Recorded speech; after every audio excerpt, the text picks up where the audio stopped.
టిక్కెట్లు కొట్టడం, గ్యారేజీల్లో రిపేర్లు చేయటం, ఇది ఆర్టీసీలో ఎక్కువ మంది ఉద్యోగులు చేసే పని. దీనికి భిన్నంగా ఆ సంస్థ ఉద్యోగులు సరికొత్త అవతారం ఎత్తారు. అదేంటో మీరే చూడండి. ఉద్యోగుల్లోని ప్రతిభను వెలికితీసి మానసిక ఒత్తిడిని దూరం చేసేందుకు రాష్ట్ర రోడ్డు రవాణా సంస్థ ఆర్టీసీ 3 రోజుల పాటు ఆటల పోటీలు నిర్వహించింది. విశాఖ పోర్టు మైదానంలో జరిగిన ఈ పోటీల్లో చివరి రోజు విచిత్ర వేషధారణలు నిర్వహించారు.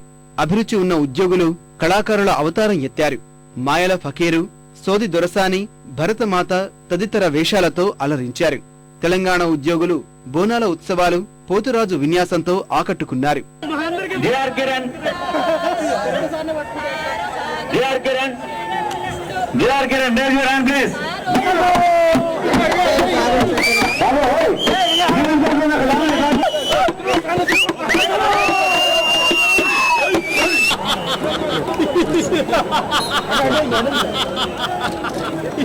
నిత్యం ఒత్తిళ్ల మధ్య పనిచేసే తమకు ఇలాంటి పోటీలు ఎంతో ఉల్లాసాన్ని ఇస్తాయన్నారు ఉద్యోగులు. ఆర్టీసీ ఎంప్లాయీస్ లో కూడా కళల పట్ల అభిరుచి ఉన్న ఎంప్లాయీస్ ఉన్నారు.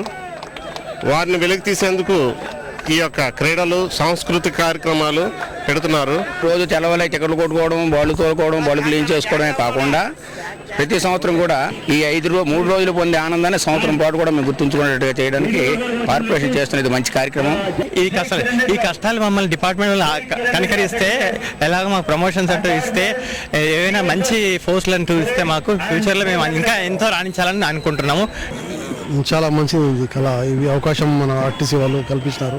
చాలా సంతోషం అయితే మా సంస్థ మా మీద ఆధారపడినప్పుడు మేము ఎంతో బాధ్యతగా పనిచేయకూడదు, ఎంతో మానసిక ఒత్తిడికి లోనవుతుంటాం. మేము మాకు ఈ విధమైనటువంటి గేమ్స్, స్పోర్ట్స్ ఇవన్నీ పెట్టిన తర్వాత మాకెంతో ఉల్లాసంగా, ఉత్సాహంగా కూడా ఉంటది.